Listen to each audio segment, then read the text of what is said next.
George Washington's Rules of Civility and Decent Behavior in Company and Conversation. This is a booklet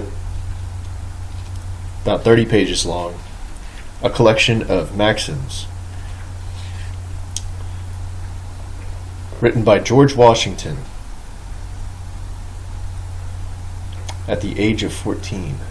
George Washington, the father of our country, exhibited notable manners throughout his life. Diligence in social matters was common practice in decent society the world over during his lifetime. At the age of 14, George Washington wrote down 110 rules under the title Rules of Civility and Decent Behavior in Company and Conversation. These rules were drawn from an English translation of a French book of maxims and were intended to polish manners, keep alive the best affections of the heart, impress the obligation of moral virtues, teach how to treat others in social relations, and above all, inculcate the practice of a perfect self-control. Now on to the rules. Number 1. Every action done in company ought to be with some sign of respect to those that are present. 2nd. When in company, put not your hands to any part of the body not usually discovered. 3rd. Show nothing to your friend that may affright him. 4th. In the presence of others, sing not to yourself with a humming noise, nor drum with your fingers or feet. 5th. If you cough, sneeze, sigh, or yawn, do it not loud but privately, and speak not in your yawning, but put your handkerchief or hand before your face and turn aside. 6th. Sleep not when others speak. Sit not when others stand. Speak not when you should hold your peace. Walk not on when others stop. 7th. Put not off your clothes in the presence of others, nor go out your chamber half-dressed. 8th. At play and at fire, it is good manners to give place to the last comer, and affect not to speak loudly than ordinary. 9th. Spit not in the fire, nor stoop low before it, neither put your hands into the flames to warm them, nor set your feet upon the fire, especially if there be meat before it. 10th. When you sit down, keep your feet firm and even, without putting one on the other or crossing them. 11th. Shift not yourself in the sight of others, nor gnaw your nails. 12th. Shake not the head, feet, or legs, roll not the eyes, lift not one eyebrow higher than the other, wry not the mouth, and bedew no man's face with your spittle by approaching too near him when you speak. 13th. Kill no vermin as fleas, lice, ticks, and see in the sight of others. Seems to be a spelling error here. Kill no vermin as fleas, lice, ticks, and see in the sight of others. If you see any filth or thick spittle, put your foot dexterously upon it. If it be upon the clothes of your companions, put it off privately, and if it be upon your own clothes, return thanks to him who puts it off. 14th. Turn not your back to others, especially in speaking. Jog not the table or desk on which another reads or writes. Lean not upon anyone. 15th. Keep your nails clean and short, also your hands and teeth clean, yet without showing any great concern for them. 16th. Do not puff up the cheeks, loll not out the tongue, rub the hands or beard, thrust out the lips or bite them, or keep the lips too open or close. 17th. Be no flatterer, neither play with any that delights not to be played with. 18th. Read no letters, books, or papers in company, but when there is a necessity for the doing of it, you must ask leave. Come not near the books or writings of another, so as to read them or give your opinion of them unasked. Also look not nigh when another is writing a letter. 19th. Let your countenance be pleasant, but in serious matters somewhat grave. 20th. The gestures of the body must be suited to the discourse you are upon. 21st. Reproach none for the infirmities of nature, nor delight to put them that have in mind thereof. 22nd. Show not yourself glad at the misfortune of another, though he were your enemy. 23rd. When you see a crime punished, you may be inwardly pleased, but always show pity to the suffering offender. 24th. Do not laugh too much or too loud in public. 25th. Superfluous compliments and all affection of ceremony are to be avoided, yet where due they are not to be neglected. 26th. In pulling off your hat to persons of distinction as noblemen, justices, churchmen, and C. There it is again. What is that? In pulling off your hat to persons of distinction as noblemen, justices, churchmen, and C. Make a reverence, bowing more or less according to the custom of the better bred and quality of the person. Among your equals, expect not always that they should begin with you first, but to pull off your hat when there is no need is affectation. Is affectation in the matter of saluting and resoluting in words. Keep to the most usual custom. 27th. 'Tis ill manners to bid one more eminent than yourself to be covered as well as not to do it to whom it's due. Likewise, he that makes too much haste to put on his hat does not well, yet he ought to put it on at the first, or at most the second time of being asked. Now what is herein spoken of qualification in behavior and saluting ought to be observed in taking of place, and sitting down for ceremonies without bounds is troublesome. 28th. If anyone come to speak to you while you are sitting, stand up, though he be your inferior, and when you present seats, let it be to everyone according to his degree. 29th. When you meet with one of greater quality than yourself, stop and retire, especially if it be a door or any straight place to give way for him to pass. 30th. In walking, the highest place in most countries seems to be on the right hand. Therefore, place yourself on the left of him whom you desire to honor. But if 3 walk together, the mid place is the most honorable. The wall is usually given to the most worthy if 2 walk together. 31st. If anyone far surpasses others, either in age, estate, or merit, yet would give place to one meaner than himself in his own lodging, the one ought not to accept it, so he, on the other hand, should not use much earnestness, nor offer it above once or twice. 32nd. To one that is your equal, or not much inferior, you are to give the chief place in your lodging, and he to whom it is offered ought at the first to refuse it, but at the second to accept, though not without acknowledging his own unworthiness. 33rd. They that are dignity or in office have in all places precedency, but whilst they are young, they ought to respect those that are their equals in birth or other qualities, though they have no public charge. 34th. It is good manners to prefer them to whom we speak before ourselves, especially if they be above us, with whom in no sort we ought to begin. 35th. Let your discourse with men of business be short and comprehensive. 36th. Artificers and persons of low degree ought not to use many ceremonies to lords or others of high degree, but respect and highly honor them, and those of high degree ought to treat them with affability and courtesy without arrogance. 37th. In speaking to men of quality, do not lean nor look them full in the face, nor approach too near them, at least keep a full pace from them. 38th. In visiting the sick, do not presently play the physician if you be not knowing therein. 39th. In writing or speaking, give every person his due title according to his degree and the custom of the place. 40th. Strive not with your superiors in argument, but always submit your judgment to others with modesty. 41st. Undertake not to teach your equal in the art himself professes, it savours of arrogance. 42nd. Let thy ceremonies and courtesy be proper to the dignity of his place with who thou converses, for it is absurd to act the same with a clown and a prince. 43rd. Do not express joy before one sick or in pain, for that contrary passion will aggravate his misery. 44th. When a man does all he can, though it succeeds not, will blame him not, and When a man does all he can, though it succeeds not well, blame not him that did it. There it is. 45th. Being to advise or reprehend anyone, consider whether it ought to be in public or private, presently or at some other time, in what terms to do it, and in reproving show no sign of choler, but do it with all sweetness and mildness. 46th. Take all admonitions thankfully in what time or place soever given, but afterwards not being culpable, Take a time and place convenient to let him know it that gave them. 47th. Mock not, nor jest at anything of importance. Break no jests that are sharp biting.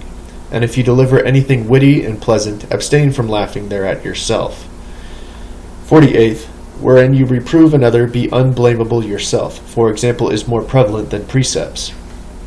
49th. Use no reproachful language against anyone, neither curse nor revile. 50th. Be not hasty to believe flying reports to the disparagement of any. 51st. Wear not your clothes foul, ripped, or dusty, but see that they are brushed once every day, at least, and take heed that you approach not to any uncleanness. 52nd. In your apparel be modest and endeavor to accommodate nature, rather than to procure admiration. Keep to the fashion of your equals, such as are civil and orderly with respect to times and places. 53rd. Run not in the streets, neither go too slowly, nor with mouth open. Go not shaking your arms, kick not the earth with your feet, go not upon the toes, nor in a dancing fashion. 54th. Play not the peacock, looking everywhere about you, to see if you will be well decked, if your shoes fit well, if your stockings sit neatly and clothes handsomely. 55th. Eat not in the streets, nor in the house out of season. 56th. Associate yourself with men of good quality, if you esteem your own reputation, for it is better to be alone than in bad company. 57th. In walking up and down in a house, only with one in company, if he be greater than yourself, at the first give him the right hand, and stop not till he does, and be not the first that turns. And when you do turn, let it be with your face towards him, if he be a man of great quality. Walk not with him cheek by jowl, but somewhat behind him, but yet in such a manner that he may easily speak to you. 58th. Let your conversation be without malice or envy, for it is a sign of a tractable and commendable nature, and in all cases of passion admit reason to govern. 59th. Never express anything unbecoming, nor act against the rules moral before your inferiors. 60th. Be not immodest in urging your friends to discover a secret. 61st. Utter not base and frivolous things amongst grave and learned men, nor very difficult questions or subjects among the ignorant, or with things hard to be believed. Stuff not your discourse with sentences amongst your betters nor equals. 62nd. Speak not of doleful things in a time of mirth or at the table. Speak not of melancholy things as death and wounds, and if others mention them, change, if you can, the discourse. Tell not your dreams, but to your intimate friend. 63rd. A man ought not to value himself of his achievements or rare qualities of wit, much less of his riches, virtue, or kindred. 64th. Break not a jest where none take pleasure in mirth. Laugh not aloud, nor at all without occasion. Deride no man's misfortune, though there seems to be some cause. 65th. Speak not injurious words, neither in jest or earnest. Scoff at none, although they give occasion. 66th. Be not forward, but friendly and courteous. Be the first to salute, hear, and answer, and be not pensive when it's time to converse. 67th. Detract not from others, neither be excessive in commanding. 68th. Go not thither where you know not, whether you shall be welcome or not. Give not advice without being asked, and when desired, do it briefly. 69th. If two contend together, take not the part of either unconstrained, and be not obstinate in your own opinion in things indifferent be of the major side. 70th. Reprehend not the imperfections of others, for that prolongs to parents, masters, and superiors.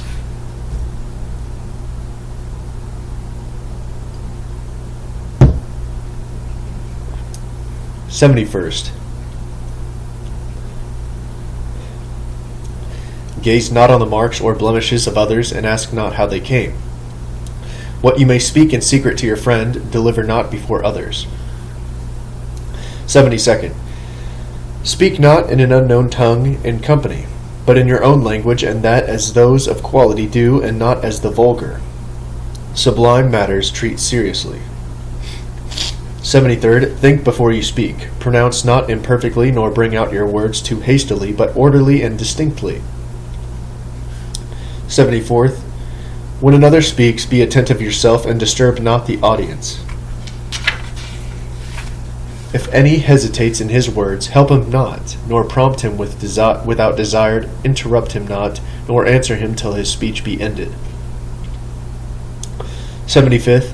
In the midst of discourse, ask not of what one treateth, but if you perceive any stop, because of your coming, you may well entreat him gently to proceed. If a person of quality comes in while you are conversing, it is handsome to repeat what was said before. 76th. While you are talking, point not with your finger at him of whom you discourse, nor approach too near him to whom you talk, especially to his face. 77th. Treat with men at fit times about business, and whisper not in the company of others. 78th. Make no comparisons, and if any of the company be commended for any brave act of virtue, commend not another for the same. 79th. Be not apt to relate news if you know not the truth thereof. In discoursing of things you have heard, name not your author, always a secret discover not. 80th. Be not tedious in discourse or in reading unless you find the company pleased therewith. 81st. Be not curious to know the affairs of others, neither approach those that speak in private. 82nd. Undertake not what you cannot perform, but be careful to keep your promise. 83rd. When you deliver a matter, do it with passion and with discretion. However mean the person be you, do it to. However mean the person be you, do it to.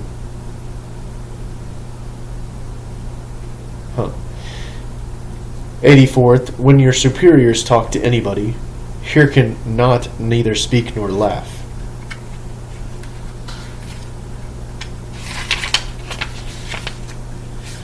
85th. In company of those of higher quality than yourself, speak not until you are asked a question. Then stand upright, put up your hat, and answer in few words. 86th. In disputes, be not so serious to overcome as not to give liberty to each one to deliver his opinion, and submit to the judgment of the major part, especially if they are judges of the dispute. 87th. Let thy carriage be such as becomes a man, grave, settled, and attentive to that which is spoken. Contradict not at every turn what others say. 88th. Be not tedious in discourse. Make not many digressions, nor repeat often the same manner of discourse. 89th. Speak not evil of the absent, for it is unjust. 90th. Being set at meat, scratch not. Neither spit, cough, or blow your nose, except if there is a necessity for it. 91st. Make no show of taking great delight in your victuals. Feed not with greediness, cut your bread with a knife, lean not on the table, neither find fault with what you eat. 92nd. Take no salt, nor cut your bread with your knife greasy. 93rd. Entertaining anyone at the table, it is decent to present him with meat. Undertake not to help others undesired by the master. 94th. If you soak your bread in the sauce, let it be no more than what you put in your mouth at a time. And blow not your broth at table, but stay till it cools of itself. 95th. Put not your meat to your mouth with your knife in your hand, neither spit forth the stones of any fruit pie upon a dish, nor cast anything under the table. 96th. It is unbecoming to stoop too much to one's meat. Keep your fingers clean, and when foul, wipe them on a corner of your table napkin. 97th. Put not another bit into your mouth till the former be swallowed. Let not your morsels be too big. 98th. Drink not, nor talk with your mouth full, neither gaze about you while you are drinking. 99th. Drink not too leisurely, nor yet too hastily. Before and after drinking, wipe your lips. Breathe not then or ever with too great a noise, for it is uncivil. 100th. Cleanse not your teeth with a tablecloth, napkin, fork, or knife, but if others do it, let it be done with a pick tooth. 101st. Rinse not your mouth in the presence of others. 102nd. It is out of use to call upon the company often to eat, nor need you drink to others every time you drink. 103rd. In company of your betters, be not longer in eating than they are. Lay not your arm, but only your hand upon the table. 104th. It belongs to the chiefest in company to unfold his napkin and fall to meat first, but he ought then to begin in time, and to dispatch with dexterity, that the slowest may have time allowed him. 105th. Be not angry at table, whatever happens, and if you have reason to be so, show it not. Put on a cheerful countenance, especially if there be strangers, for good humor makes one dish of meat a feast. 106th. Set not yourself at the upper end of the table. But if it be your due, or that the master of the house would have it so, contend not, lest you should trouble the company. 107th. If others talk at the table, be attentive, but talk not with meat in your mouth. 108th. When you speak of God or his attributes, let it be seriously and with reverence. Honor and obey your natural parents, although they be poor. 109th. Let your recreations be manful, not sinful. 110th. Labor to keep alive in your breast that little celestial fire called conscience. That concludes George Washington's Rules of Civility and Decent Behavior in Company and Conversation.